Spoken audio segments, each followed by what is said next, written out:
Hello and welcome to all the men and women of the East, rather than the West, in market contrast to our brother's Cringe channel. We have the anime Friren, or whatever the heck it's called, that will be, how shall I put it? The Friren anime is what we're reviewing, and, oh boy, we've seen 2 episodes of this horse dung, and wow, is it bad! Now, I know this thing's got its fans who say it's deep, it's philosophical. Oh, please, we've already seen these same themes in Lord of the Rings and in all of Tolkien's expanded works. Like, let's be honest, Elrond, living over the course of millennia, seeing his friends die, and having to bury them and become ever more tired of life. Yeah, Elrond already did that. And let's be honest, Tolkien wrote this very same story better. Heck, the idea of the mage wanting to collect all the spells they can for some reason, Orphan did it better with the first season. Except that was to save Ozzy, which, come to think of it, that seems like it's serving a purpose. Oh, why does she want to collect spells, as it's revealed in episode 2? Because Heimel thought it was nice that she could cast spells, and she should collect some more. No real character motivation. So after... Oh, I'm sorry, Jet. Sorry, I'm setting our dog. After 2 episodes, I don't even know this mage. I have no idea why she wants spells. Like, it's because he wanted her to? That seems a crummy reason. If you wanted the guy, ask him out for a cup of coffee while he was still young. Yeah. That said, the theme also is that she's wasted the time of her loved ones because she took them for granted. And the thing is, the trouble is that the main character, Friren, is not particularly compelling. She's not a very interesting character. And the whole tragedy of losing track of time or something elf style, and then returning to find Himmel old and wizened beyond his time, or what she's expected, only to pass away. That I didn't mind. But the trouble here is, like, I really do like his last scene. I really do. And I love the flashbacks with him. He's obviously a more compelling character than her. But the trouble is that the story's following her. And she doesn't have a personality or emotions, except when her friends are dying, which I know that should sound compelling, but I've already seen this story. And I've seen it better done in Superior. The manhwa, where it's about a hero's party that goes out to save the world from the demon lord, or Mao, which is actually a demon queen in this case. And she's the female lead, and it's awesome. Seriously, read Superior. It's even better than this. It's fun. Yes, I'm going to market that Korean manhwa because I should market good stuff. By the way, also, we're Substack writers. Go check out our Substack. Enjoy it. We write better fantasy than this. So, let's be honest. The first episode follows the character, all of them, after they're responsible for stopping the Demon Lord and slaying. And from there, the king thanks them, decides to give them a statue. They have statues all over the place because they're the heroes who slew the Demon Lord. Only for her to screw off for half a century, because why not? And she loses track of time, like any kid with a video game or something. Comes back, realizes he is old beyond his time. Just like us. Yeah, by the time we were done. And then what happens is she's basically ends up living for a few years with Hyder and the most boring character imaginable, who also lacks a personality, which is really regrettable because we're going to be stuck with these two. And so the two least charming female characters to have ever come into existence. Wow. After all the disasters in the MCU, who'd have thought one could say that about two anime characters? Usually, it used to be... Alright, I'm going to date myself. Now, it used to be that in old anime, you had characters such as Botan, Genkai, Keiko, Chi-Chi, Android 18, and even... What was her name? Yes. Sora Takanuchi, Biyomon, Palmon, Mimi, Kari. Such characters had such personality. There were female characters with personality. And if I'm deliberately faking being an old man, it's for a reason. This is just... I cannot believe this is getting a pass in current year. Like, come on. Why do... Just because we're all getting older doesn't mean we have to accept less good stuff. Like, shouldn't anime be getting better, not worse? Because, like, let's be honest. Dragon Ball Z was awesome. Mobile Suit Gundam was awesome. Zeta Gundam was awesome. Yu Hakusho was awesome. Yu-Gi-Oh! Was awesome. Even Full Metal Alchemist Brotherhood was pretty good. And it's like, anime doesn't even try anymore. Come on. The pacing is so slow, and it skips over to good stuff. Yeah, like, I don't even know how Hader passed away. I'm imagining him on the can and just keeling over. Or maybe he fought an orc, then had a heart attack right afterwards. I don't know. It's implied that he died in his bed, but what about the final farewell? We don't know if he passed away in his bed. We don't know. That could have been... It's like seeing the death scene could have allowed us, because Friren advised him she should be able to have one last chat with you. And then they seem to have more than one chat. He seems to live on for quite a while after. But we don't know at what point. I don't understand. At what point does he pass away? What happens? In what year? Is it... Because there's a time skip. Because it's... possibly... Like, here's the thing. It's the 4th year that she's been staying with him. Then we know at some point 6 years after she went to stay with him. Did he die in year 6, year 5? Was it year 4? It's not clear. Like, and episode 2 sees her flashbacking some more, but obsessing about some flowers that he liked, because she finds one of his statues, mentions that his hometown has it, and then proceeds to obsess and try to search around for it in the local area. But wait, hold on. If his hometown is in the same kingdom, why don't you just go to his hometown? You were the one who said that. Just go to his hometown. She's going to go to his hometown. You were saying, you said at one point, she's going to go to his hometown. She didn't. It didn't even occur to any character to just make like a 3-week journey or something? Like, oh, we're going to spend 6 months out here. Why not just spend a week or 3 or maybe a month or 2? Instead, like, it'd be easier. And you could just go, you'll come back.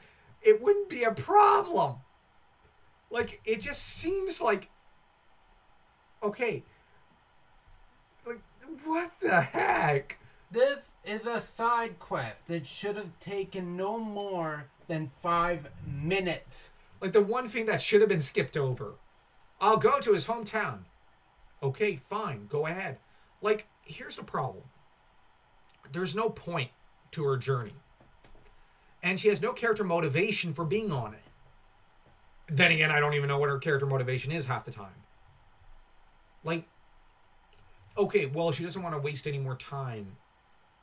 Okay, fine. But at the same time, show her not wasting time. Instead, she wastes 6 months without even thinking about it. It's like, you just got finished saying, I'm not going to do this anymore, then you do it. Doesn't that show that she hasn't had any character development in... Like, not to mention her apprentice already being able to blast a hole in a faraway rock. and being over powerful. Seems like, okay, so I'm not like learning magic is very hard. Most apprentices die on the journey. Okay, so you took her on her as an apprentice. Within 4 years, she could blast a hole in a rock in a distant boulder. That makes Wile E. Coyote look on and drool. So, hold on. 4 years.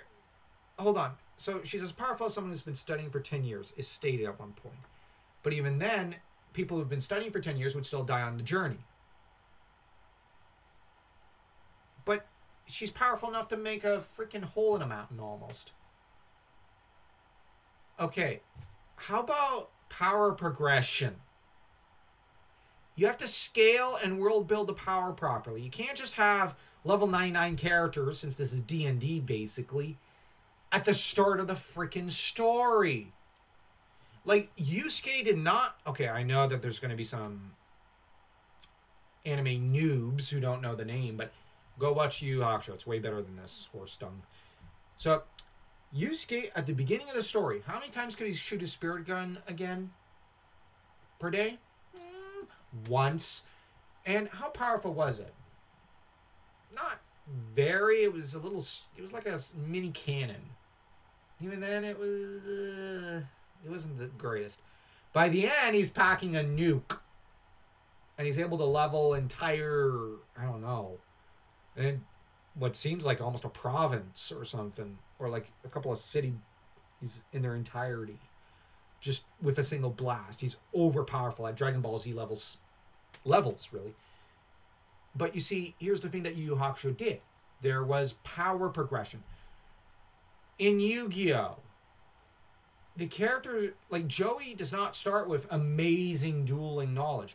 Yugi's very middling, let's be honest. Atem is sure already a champion, but our two leads are more Yugi and Joey. And the thing is, Joey gains character development and goes from being, honestly, horrifically bad to becoming, honestly, pretty darn awesome by the end of Duelist Kingdom. Yugi is static because, well, he's stuck in place. Now, him and Atom joined together are really good. But it's not till the end of the Egypt arc that we actually see him get character progression on his solo skills, which is pretty darn cool. And heck, Kaiba starts off as world champ. By the end of Duelist Kingdom, he's still better than Yugi and Joey, because the only reason Atom beat him was because of Exodia. But by the end of the series... Yeah, okay, he's still better than Atom, but he's supposed to have been surpassed by Yugi. Because we never actually see Atom properly surpass him without either Kaiba throwing the match or the author cheating. Because he wrote himself into a corner. But... yes, well, at some point down the road, review Yu-Gi-Oh! Don't worry. But this series... Now, the thing is, though, like, Lord of the Rings. Aragorn starts off a bit of a lost soul. He knows he's to be king. He wishes to be king. And he is fighting for that because he wishes to marry Arwen. But he's a little lost because he's honestly morbid lonely. He's lonely on such a level that it surpasses all imagining. And he's also endured things, and he's struggling on his own. He's a little lost. And he deep down just wants, weirdly, friends. This is why he tries to get the hobbits to trust him. He wants them to accept him for who he is, not for who Gandalf tells them he is, which is an interesting idea. Now, at the beginning, he's still unsure of himself. By the end, he's King Elisar, the great hero who saved Arnor and Gondor, and even Rohan. And he's a gracious, amazing king. He is honestly every bit a monarch as, say, King Arthur or Conan the Cimmerian. You look at Conan at the beginning. He's a violent, pretty angry guy. at the beginning of Hour of the Dragon. But he's also someone who's gotten a little conceited and thinks the crown is rightfully his, and Aquilonia does belong to him, like a piece of property. But then when Zenobia saves him, he's filled with awe at her selflessness and purity and her honest goodness. And this after he's been traumatized because he's been taken prisoner by the Dark Lord Zaltatun.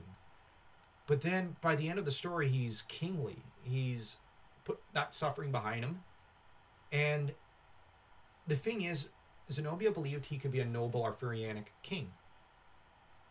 By the end of the story, Conan wants to be that man for her.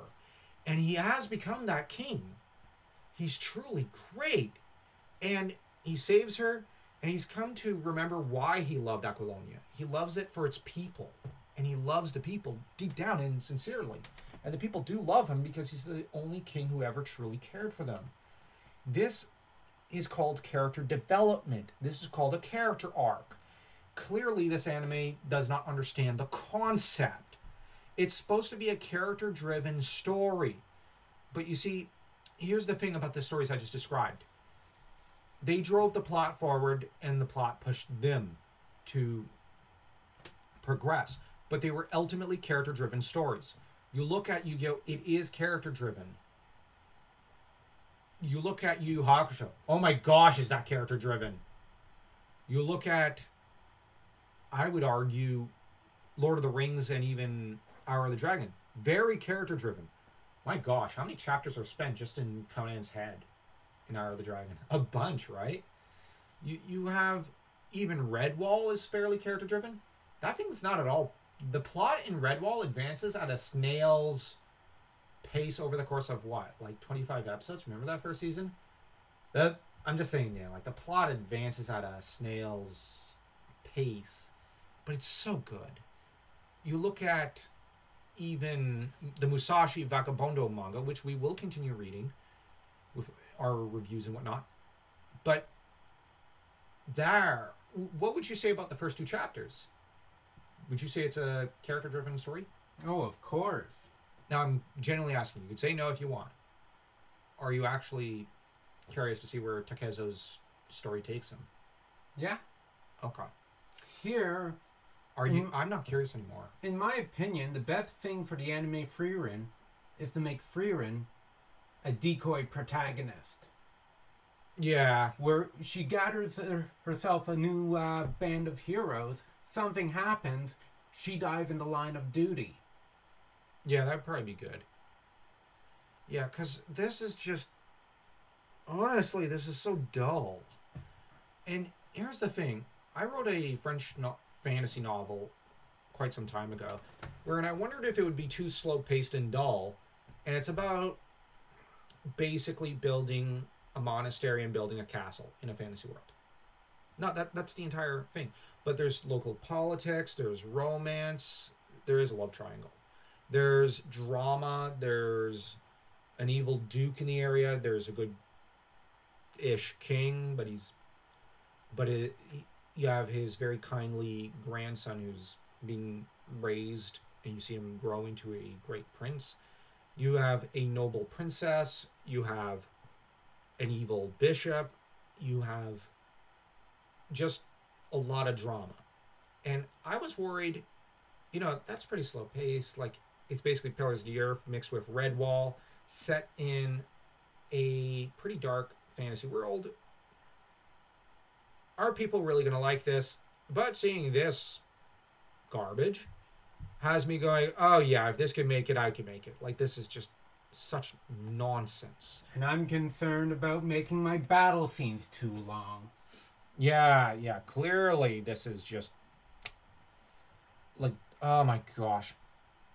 I don't like characters already having all the powers in the world at the start of the story. Like, Gandalf was a pretty strong mage, but he wasn't all powerful. He was not, like, as Gandalf the Grey, he wasn't, well, how do I put it? He had limits. Lots of them. The Balrog took him out pretty quick. But as Gandalf the White, he helps save the day. He's really powerful. But here's the thing. let's also compare this to The Hobbit. The Hobbit has a point to the plot. Let's also compare it to the Silmarillion. The Silmarillion has a series of mini epics and mini stories, but they're all tied together by the Silmarils. And there is an ongoing plot. And you have, okay, something that this story tries to do but fails, an intergenerational series of stories, an intergenerational heroes. Because you start with the Ainur, then you work your way down into Thingol and Finwë. Now, from Finwë, you get Feanor and Fingolfin. After that, you get Fingolfin and Maethros. After that, you really get, well, you also get Finrod Felgund.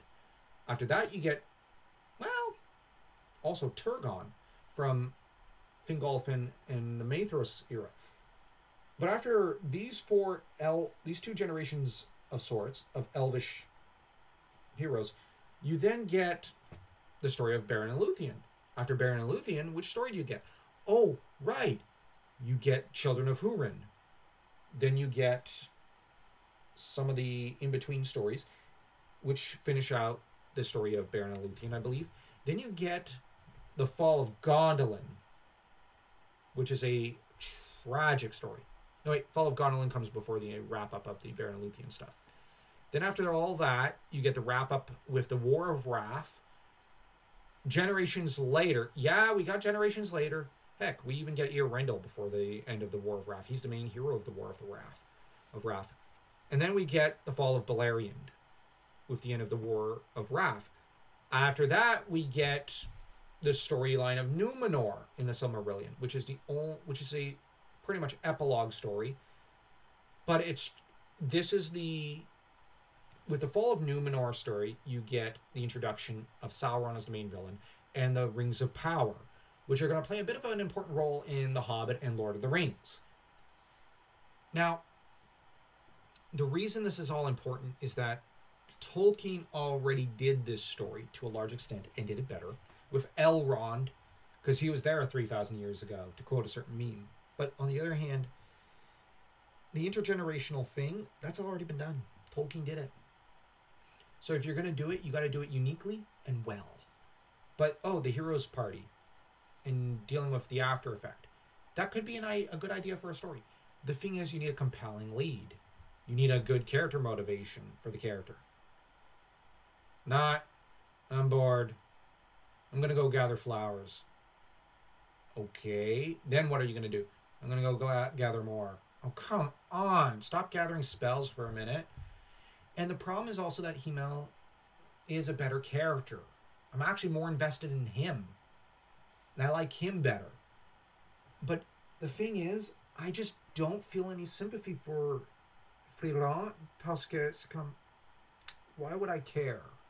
And honestly, after episode 1, after Himmel dies, it's like, okay, I got closure of this character. Yeah. Can we get over him? Well, sort of. I like his flashbacks.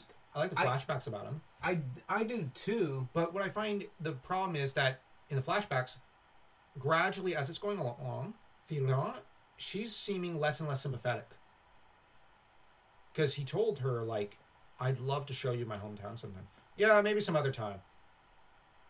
Like, yeah, he was flirting, but she shoots him down so hard, it's like, yeah, okay. Then she's like, oh, I didn't know that he'd be dead after 50 years. Well, what did you think would happen? You know humans are fragile and live short lives compared to elves, you freaking moron. Like, she doesn't seem very smart for a mage. She seems incredibly dumb. But I know that people are going to say, no, it's just that she's an elf and she doesn't think in the same way as we do. Yeah, I actually like that in stories, in particular Tolkien's, and even in Dragonlance. But I find here, and even Suikoden, now that I think about it, Kirkus has a great story like this one, and has a much better arc. And remember with him with Silvara, that was such a moving storyline in Suikoden. I really do love that one. That's one of my favorites.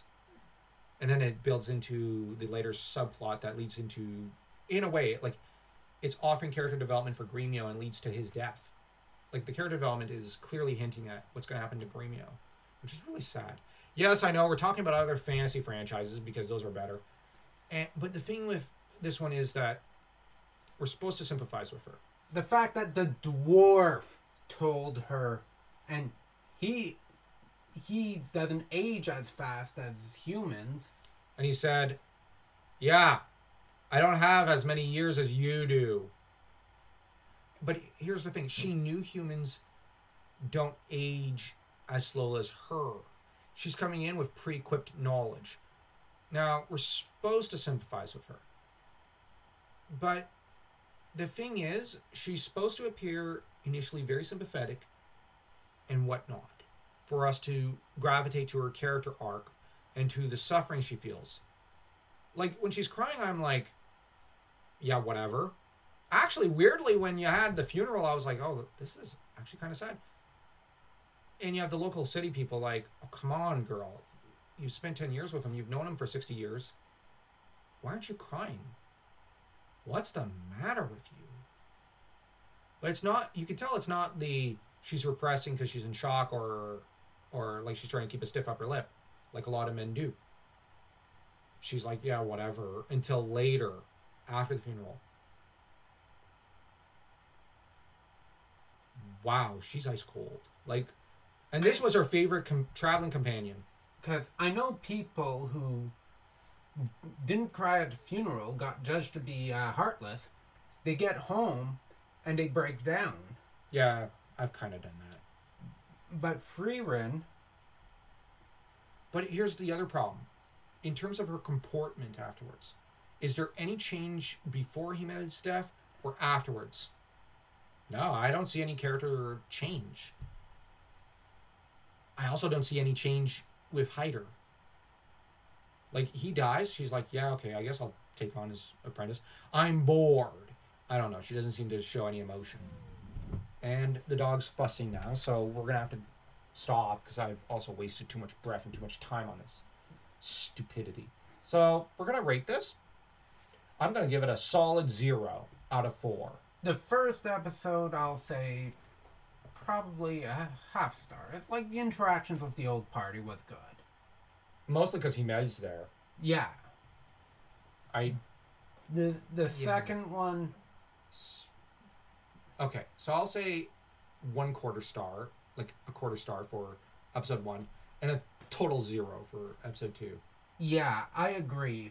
It would have been something like a 1 But had they showed the priest Haydn's death on screen. What I also don't understand is, why didn't any of the party marry or anything? No, like, they would have moved on in life after their quest. They would have moved on. And we know Himel was a flirt and liked to visit the ladies. He probably did visit the brothel. No, let's just be honest. Let's call a spade a spade. He was prolific. Good for him. He probably would have met someone. The dwarf! He's a hero. He would have met a female dwarf. Freak, even Hyder could have met someone. Like, just because in real life bishops are not supposed to marry doesn't mean that in this world they wouldn't. And he might have retired. Oh, right. There's also that. So he retired from being a bishop. He retired from his bishopric. Means he stepped out of the clergy. Means he probably could have met someone. But he's 80. Yeah. But he could have met someone. I don't care. Like, it's just so weird that the party just remained as they were. Like, it's like their lives froze right after they disbanded. And they just sat around doing nothing for 50 years. No. They'd have done stuff. They'd have had families. They'd have had, I don't know, learned new cooking recipes. They would have done something with their lives. But it seems like they did nothing. That I don't get it. The thing is, the world building is so thin here as well. Now, the architecture of the building seems very German, like classic German. I like that. That's good world building. But the trouble is with the characters not doing anything and with no one seeming to have jobs or anything, that's thin world building. And world building and escapism is what fantasy is all about. And every story should tell a certain story and have something to convey, a philosophy or an idea. This one doesn't seem to have anything except to bore people and waste their time. So that's all we've got for you. Check out our vastly superior fantasy serial novels over on Substack. Do enjoy them. You probably will. They're vastly better than this. And that's not me being conceited. That's me saying this was honestly one of the worst anime pilots I've seen in my life.